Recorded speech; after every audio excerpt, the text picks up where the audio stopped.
Good morning students. Aravali public school Kathumar की जीव विज्ञान की ऑनलाइन कक्षा में एक बार फिर आप सभी का स्वागत है। डियर स्टूडेंट, लास्ट वीडियो में हमने आपको मोनेरा जगत के बारे में बताया। मोनेरा जगत के जीव किस आवास में पाए जाते हैं, मोनेरा जगत के अंतर्गत कौन से जीवों को रखा गया है, उनमें पोषण कैसे होता है, उनमें जनन कैसे होता है, इन सभी बिंदुओं पर आपसे चर्चा की और आपको बताया कि मोनेरा जो शब्द है वो मोनो शब्द से मिला है, जिसका अर्थ होता है सिंगल और सिंगल का अर्थ होता है एकल, अर्थात वे जीव जिनका शरीर एक कोशिका से बना होता है। तो मोनेरा जगत के जीव एक कोशिकीय होते हैं, उनमें प्रोकैरियोटिक प्रकार की कोशिका पाई जाती है। वो कैसे होते हैं? माइक्रोस्कोपिक होते हैं। मोनेरा जगत के अंतर्गत जीवाणु को क्या है रखा गया है।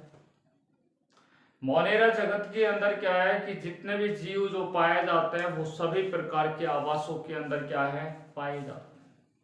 वो मरुस्थलीय क्षेत्रों में भी पाए जाते हैं, गर्म जल के झरनों में भी पाए जाते हैं, आपको बताया कि गहरे समुद्रों में भी पाए जाते हैं, जहाँ पे बर्फ पड़ती है यानी कि ध्रुवीय प्रदेश होते हैं, वहां पर भी वो सर्वाधिक रूप से पाए जाते हैं।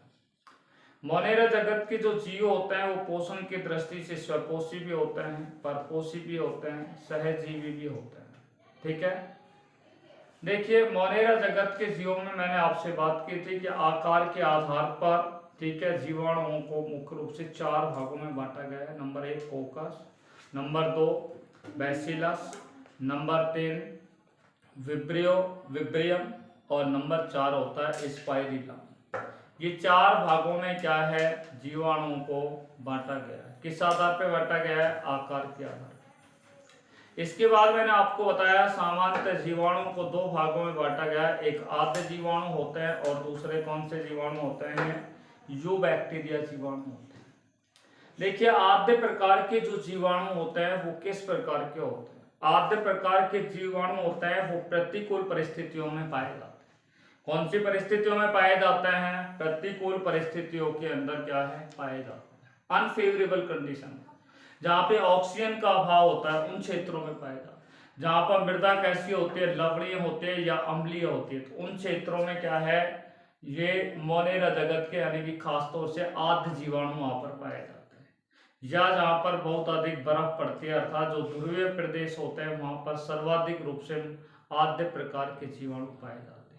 इनकी कोशिका भित्ति होती है वो बहुत ही कैसी होती है? जटिल होती है। कक्ष का जो क्षेत्र होता है जहां पर मीथेनोजन यानी कि मैथेन गैस का क्या होता है सीक्रेशन होता है, उन क्षेत्रों में भी ये जीवाणु क्या है पाए जाते हैं। देखिए उसके बाद हम बात करते हैं यू बैक्टीरिया के बारे में। किसके बारे में? You bacteria. तो यू बैक्टीरिया मैंने बताया कि अधिकांशतः वे जीव आते हैं जिनकी कोशिका भित्ति कैसी होती है? बहुत अधिक कठोर होती है। ठीक है, कोशिका भित्ति कैसी होती है? बहुत अधिक कठोर होती है, दृढ़ होती है। वो सभी जीव किस में आते हैं? यू बैक्टीरिया में आते हैं। देखिए यू बैक्टीरिया के जीव जो होते हैं वो कैसे होते हैं? सूक्ष्मदर्शी होते हैं, बहुत ही सूक्ष्म होते हैं। उनमें कोशिकाएं कौन सी पाई जाती है? प्रोकैरियोटिक प्रकार की कोशिकाएं पाई जाती है। कैसी कोशिकाएं पाई जाती है? प्रोकैरियोटिक प्रकार की कोशिकाएं उनके अंदर क्या है पाई जाती है। ठीक है, ये कैसे होते हैं? एक कोशिकीय होते हैं। इनमें कसाब और पक्षांग जो है वो पाए जाते हैं, जो 9+2, ठीक है, 9+2, ठीक है, 9+2 में क्या होते हैं? व्यवस्थित होते हैं, अर्थात 9+2 क्रम में उनमें क्या पाई जाती है? सूक्ष्म नलिकाएं पाई जाती हैं, जिनमें 9 नलिकाएं जो होती हैं सूक्ष्म नलिकाएं वो परिधीय भाग पर पाई जाती हैं, 2 सूक्ष्म नलिकाएं केंद्रीय भाग के अंदर क्या है पाई जाती है। इनमें द्विझिल्ली युक्त कोशिकांगों का क्या होता है? अभाव होता है। कोई भी ऐसा कोशिकांग नहीं है जो दोहरी झिल्ली के द्वारा क्या होता है? घिरा हुआ होता है। ठीक है, तो double layered organs is absent in you bacteria. Next character आपको बताया है कि यू बैक्टीरिया जो जीव होते हैं उनकी खास विशेषता होती है कि वो जनन की दृष्टि से कैसा जनन पाया जाता है? अलैंगिक प्रकार का जनन पाया जाता है या इनके अंदर प्रोटोलैंगिक प्रकार का जनन पाया जाता है। जो बैक्टीरियाओं में अलैंगिक जनन या प्रोटोलैंगिक प्रकार का क्या पाया जाता है? जनन पाया जाता है। ये पोषण की दृष्टि से स्वपोषी भी होते हैं और विषमपोषी होते हैं। स्वपोषी मैंने आपको बताया है कि स्वपोषी क्यों होते हैं। जैसे साइनोबैक्टीरिया होता है, नीले हरे शैवाल होता है, उनमें क्लोरोफिल ए पाया जाता है और क्लोरोफिल ए पाए जाने के कारण ये फोटोसिंथेसिस की क्रिया करता है, प्रकाश संश्लेषण की क्रिया करते हैं, जिसके फलस्वरूप ये क्या है? अपना भोजन स्वयं बनाते हैं। इसलिए जो बैक्टीरिया के कुछ जीव होते हैं वो कैसे होते हैं? स्वपोषी होते हैं।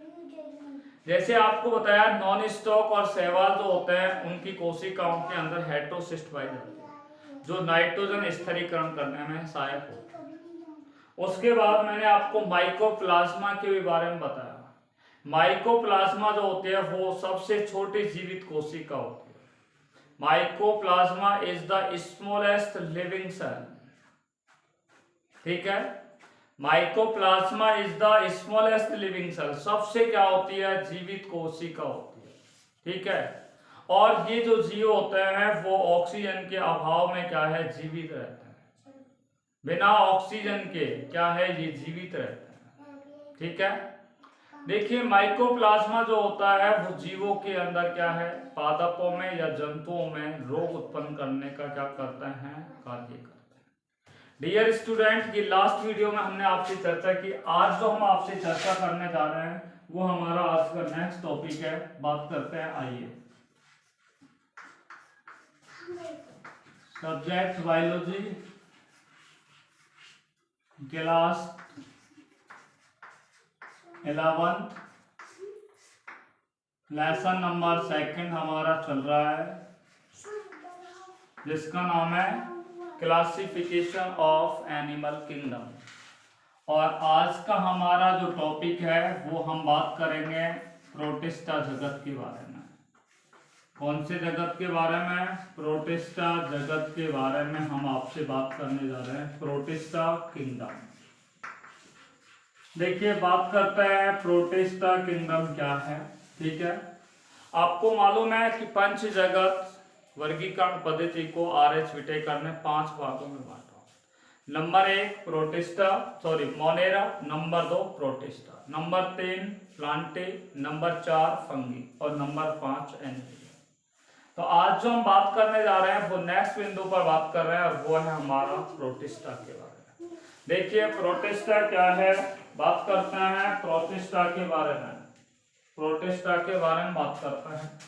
देखो प्रोटिस्टा का अर्थ होता है प्राइमरी। प्रोटिस्टा का अर्थ क्या होता है? प्राइमरी। और प्राइमरी का अर्थ भी क्या होता है? एक ही होता, सिंगल होता है। ठीक है, वन या सिंगल होता है। अर्थात प्रोटिस्टा जगत के अंतर्गत जितने भी जीव आते हैं प्रोटिस्टा जगत में, चाहे अमीबा आए, चाहे पैरामीशियम आए, चाहे आपका यूग्लिन आए, चाहे गोनियोलेक्स आए, ठीक है, ये सारे जो जीव होते हैं, चाहे डाइटम्स आए, चाहे डेस्मिड्स आए, ये सभी जीव जो होते हैं उनमें केवल एक ही प्रकार की क्या है? केवल एक ही कोशिका उनमें पाई जाती है। इसलिए हम कह सकते हैं प्रोटिस्टा जगत के जो जीव होते हैं वो कैसे होते हैं? एक कोशिकीय होते हैं, यूनिसेल्युलर होते हैं। परंतु इनके अंदर जो कोशिका होती है वो कौन से प्रकार की पाई जाती है? यूकैरियोटिक प्रकार की इनके अंदर क्या है? कोशिका पाई जाती है। कौन सी प्रकार की कोशिका पाई जाती है? यूकैरियोटिक प्रकार की कोशिका पाई जाती है। ठीक है, तो प्रोटिस्टा का शाब्दिक अर्थ मैंने आपको बता दिया, प्राइमरी होता है। प्राइमरी का अर्थ होता है एक, अर्थात वे जीव जिनका शरीर केवल एक ही कोशिका से मिलकर क्या होता है? बना होता है। वो सब कौन से जगत में आता है? प्रोटिस्टा जगत में। पर यहाँ पे एक खास बात याद रखनी है कि ये एक कोशिकीय होने के साथ साथ कैसे होते हैं? इनमें यूकैरियोटिक प्रकार की क्या पाई जाती है? कोशिका पाई जाती है। कौन से प्रकार की कोशिका पाई जाती है? यूकैरियोटिक प्रकार की कोशिका यहाँ पर क्या है? पाई जाती है। देखिए तीसरे बिंदु पर मैं आपसे बात करता हूँ। प्रोटिस्टा जगत के अधिकांश जो जंतु होते हैं वो एक्वेटिक होते हैं, अर्थात वो जलीय आवास के अंदर पाए जाते हैं। मोस्टली प्रोटिस्ट जगत के जीव किस में पाए जाते हैं? जल के अंदर पाए जाते हैं, एक्वेटिक होते हैं। एक्वेटिक का अर्थ होता है वो जल में पाए जाते हैं। और आप लोग जानते हैं कि जो जल होता है वो दो प्रकार का होता है। एक यहाँ पे हम बात करें तो एक फ्रेश वाटर में पाए जाते हैं, तो कुछ ऐसे भी होते हैं जो सैलाइन वाटर में पाए जाते हैं। सैलाइन का अर्थ होता है लवणीय जल होता है, फ्रेश का अर्थ होता है ताजा जल। तो प्रोटिस्ट जगत के जीव लवणीय जल या अलवणीय जल या स्वच्छ जल के अंदर क्या है? पाए जाते हैं। किसमें पाए जाते हैं? लवणीय जल के अंदर पाए जाते हैं, अलवणीय जल के अंदर पाए जाते हैं, या फिर क्या है वो स्वच्छ जल के अंदर क्या है? पाए जाते हैं। किसमें पाए जाते हैं? स्वच्छ जल के अंदर क्या है वो पाए जाते हैं। ये आप लोग अच्छी तरीके से क्या है जान गए हैं। ठीक है, देखो इनके अंदर क्या है? केंद्रक।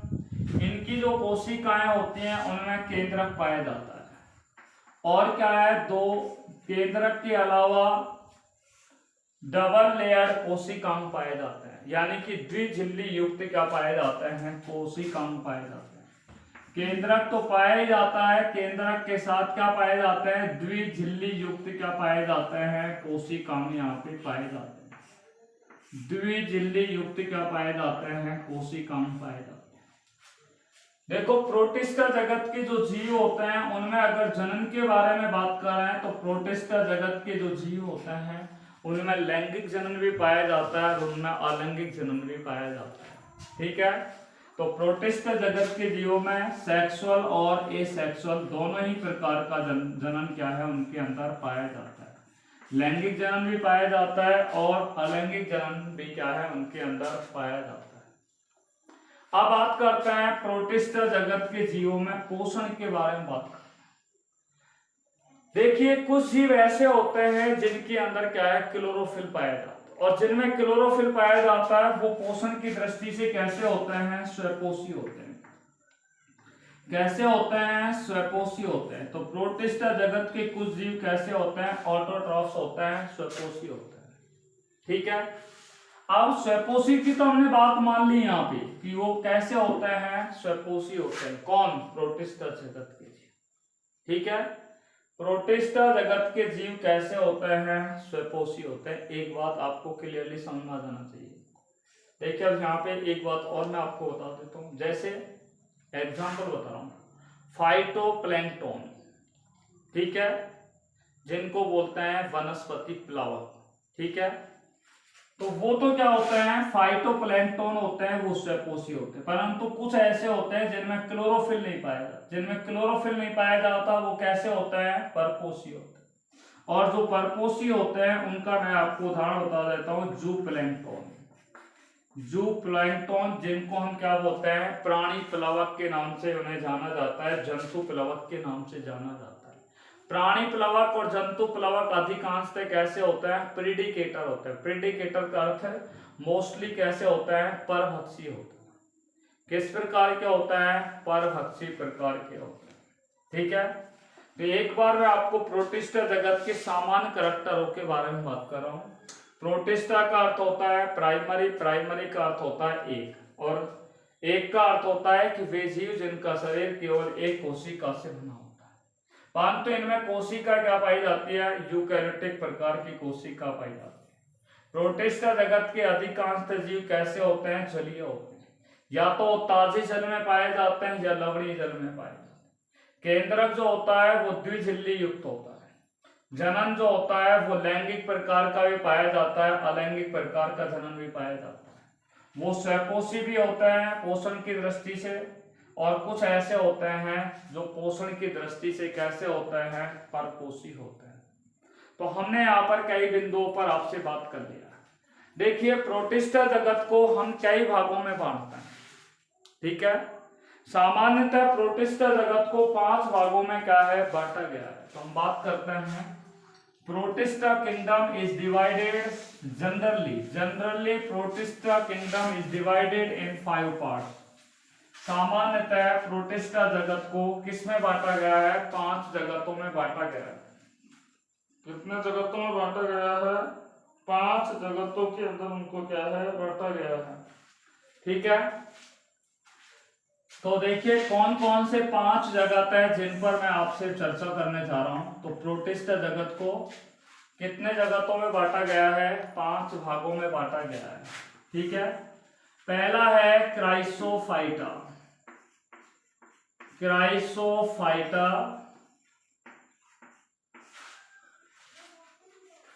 क्राइसोफाइटा। दूसरा जो होता है उसका नाम है डायनोफ्लैजिलेट। डायनोफ्लैजिलेट, फ्लैजिलेट, इंग्लिश में मैं लिख रहा हूं डायनोफ्लैजिलेट, डायनोफ्लैजिलेट के नाम से जानते हैं। तीसरे जो प्रकार के होते हैं क्राइसोफाइटा के बाद, 1 मिनट के लिए, तीसरे प्रकार के होते हैं उनका नाम है यूग्लिनोइड। यूग्लिनोइड, इंग्लिश में भी आपको लिख रहे हैं यूग्लिनोइड। और चौथे प्रकार के होते हैं उन्हें बोलते हैं औपंकवक। क्या बोलते हैं? औपंकवक। ये चौथे प्रकार के हो गए, ये तीसरे प्रकार के हो गए, ये दूसरे प्रकार के हो गए, ये पहले प्रकार के हो गए। और सबसे अंत में मैं आपको 5वां प्रकार लिख रहा हूं जिसका नाम है क्या? प्रोटोजोआ। प्रोटोजोआ। देखिए आपको बता दिया सामान्य रूप से प्रोटिस्टा जगत को 5 भागों में बांटा गया है। कितने भागों में बांटा गया है? 5 भागों में क्या है उनको बांटा गया है। Is that right? तो यहाँ पे प्रोटिस्टा जगत को हमने कितने भागों में बांट दिया है? 5 भागों में उनको क्या है? बांट दिया है। सबसे पहला है क्राइसोफाइटा, दूसरा है डायनोफ्लैजिलेट, तीसरा है यूग्लिनोइड, चौथा है औपंकवक और 5वां है प्रोटोजोआ। Is it clear? बात करते हैं क्राइसोफाइटा के बारे में। ठीक है, देखिए क्राइसोफाइटा जो है ये प्रोटिस्टा जगत का एक भाग है। और इस क्राइसोफाइटा के अंदर क्या है? डाइटम्स और डेस्मिड को क्या है? शामिल किया गया है। डाइटम्स और डेस्मिड। डेस्मिड जो होते हैं उनको हम सुनहरे शैवाल भी कहते हैं, गोल्डन एल्क के नाम से भी इन्हें जानते हैं। सुनहरे शैवाल के नाम से इनको क्या है? जाना जाता है। किस नाम से जाना जाता है? सुनहरे शैवाल के नाम से जानते हैं। क्राइसोफाइटा के अंतर्गत डाइटम्स और डेस्मिड आते हैं। डाइटम्स क्या है? एक कोशिकीय होते हैं। ठीक है, मैं आपको बता दूं ये डाइटम्स जो होते हैं वो फ्रेश वाटर में पाए जाते हैं। डेस्मिड जो होते हैं वो लवणीय जल के अंदर पाए जाते हैं।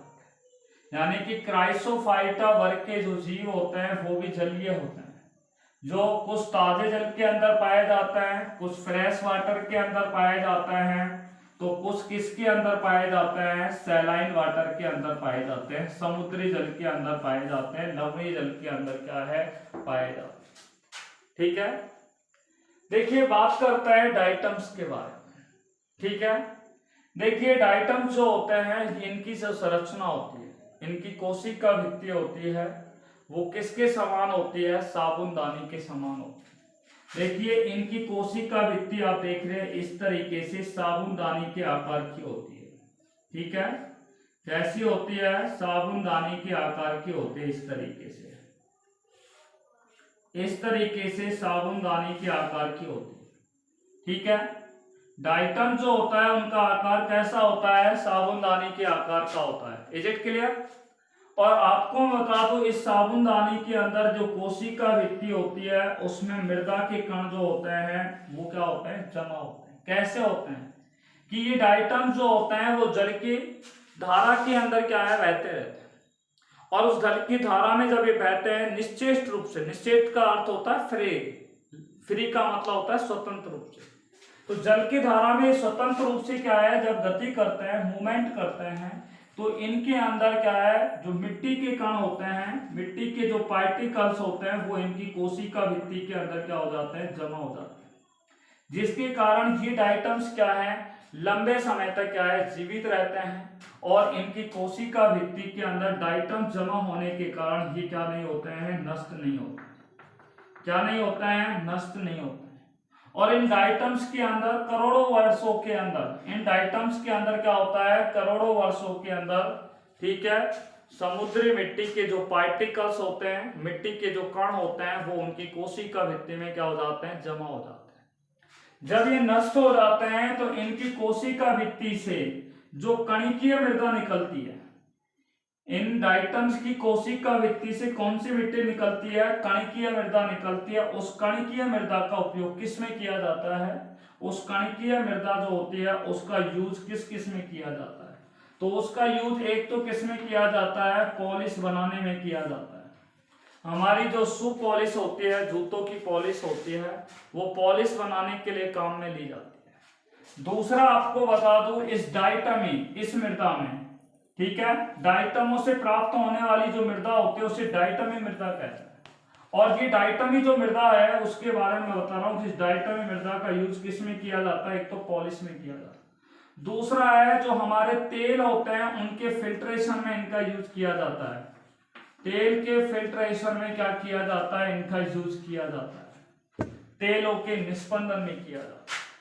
और जो हमारी मेडिसिन के अंदर बहुत सारी सिरपें बनती हैं, चाहे हमारी कफ सिरप हो, ठीक है, या हमारी किसी भी प्रकार की दवाई मेडिसिन की जो सिरपें आती हैं, ठीक है, जो जेल फॉर्म में होती है, वो सारी जेल फॉर्म में बनने वाली जो सिरप होती है उनके निर्माण के लिए क्या है कि सिरपों का जो फिल्ट्रेशन किया जाता है वो भी किसके द्वारा किया जाता है, सिरपों का फिल्ट्रेशन जो किया जाता है वो डाइटमी मृदा के द्वारा किया जाता है। एक बार मैं फिर क्राइसोफाइटा को दोबारा रिपीट कर रहा हूं। क्राइसोफाइटा जो होता है आपको बता दिया, क्राइसोफाइटा के अंदर डाइटम्स और डेस्मिड आते हैं। डेस्मिड को हम सुनहरे शैवाल भी कहते हैं। ये स्वच्छ जल में या लवणी जल के अंदर क्या है, पाए जाते हैं, ठीक है। डाइटम जो होते हैं इनकी ये समुद्र में पाए जाते हैं, और इनके अंदर मैंने आपको बताया कि इनकी जो कोशिका भित्ति होती है उसमें मिट्टी के कणों का क्या है, जमा होता है। कब होता है, जब ये डाइटम जल की तीव्र धारा के अंदर निश्चित रूप से क्या है, प्रवाहित होते हैं, बहते हैं, तो इनकी कोशिका भित्ति के अंदर मृदा के कण क्या है, जमा हो जाते हैं। जब मृदा के कण जमा हो जाते हैं तो ये क्या है, डाइटम जो होते हैं इनकी कोशिका भित्ति में मृदा के कणों के जमा होने के कारण ये डाइटम जल्दी से मृत नहीं होते, और लाखों करोड़ों वर्षों में इन डाइटम्स की कोशिका के अंदर क्या भर जाती है, कणिकीय मृदा भर जाती है, यानी कि मृदा भर जाती है। मृदा के कण इनके अंदर क्या हो जाते हैं, भर जाते हैं, और जब मृदा के कण भर जाते हैं तो इस प्रकार की मृदा को हम डाइटमी मृदा कहते हैं। और उस डाइटमी मृदा का यूज पॉलिश बनाने में किया जाता है, ऑयल और सिरप के निस्पंदन में इनका क्या किया जाता है, उपयोग किया जाता है। तो डियर स्टूडेंट, हमने प्रोटिस्ट जगत का एक पार्ट यहाँ पे बात कर लिया है जिसका नाम है क्राइसोफाइटा। क्या बोलता है, क्राइसोफाइटा। अब हम बात करते हैं डायनोफ्लैजिलेट पर, आपसे क्या करने जा रहे हैं, चर्चा करने जा रहे हैं। आइए बात करते हैं डायनोफ्लैजिलेट के बारे में, ठीक है। देखो तो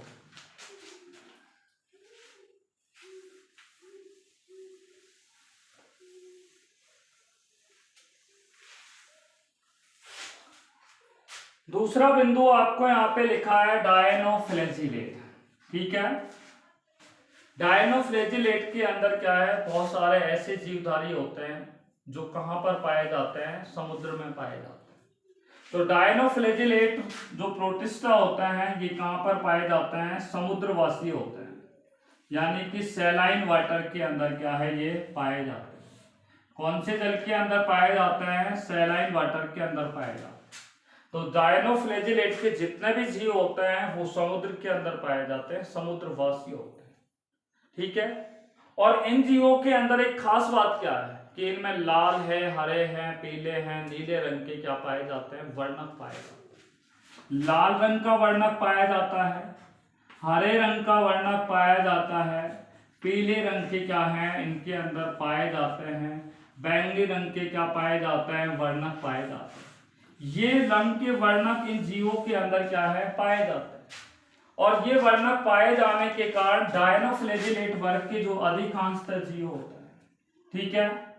डायनोफ्लैजिलेट वर्ग के जितने भी जीव होते हैं उनके शरीर में लाल रंग के वर्णक पाए जाते हैं, या हरे रंग के पाए जाते हैं, या पीले रंग के पाए जाते हैं, या फिर बैंगनी रंग के वर्णक पाए जाते हैं।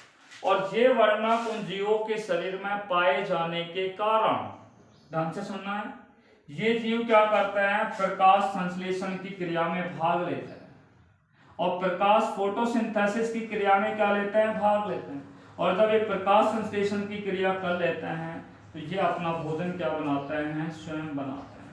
ठीक है। इसलिए ये जीव जो होते हैं वो पोषण की दृष्टि से कैसे होते हैं, ऑटोट्रॉफ्स होते हैं। पोषण की दृष्टि से कैसे होते हैं, ये स्वपोषी होते हैं। तो डायनोफ्लैजिलेट वर्ग के जो जीव होते हैं वो पोषण की दृष्टि से कैसे होते हैं, स्वपोषी होते हैं, समुद्रवासी होते हैं। इनके अंदर ये क्या पाए जाते हैं, वर्णक पाए जाते हैं। पोषण की दृष्टि से कैसे होते हैं, स्वपोषी होते हैं।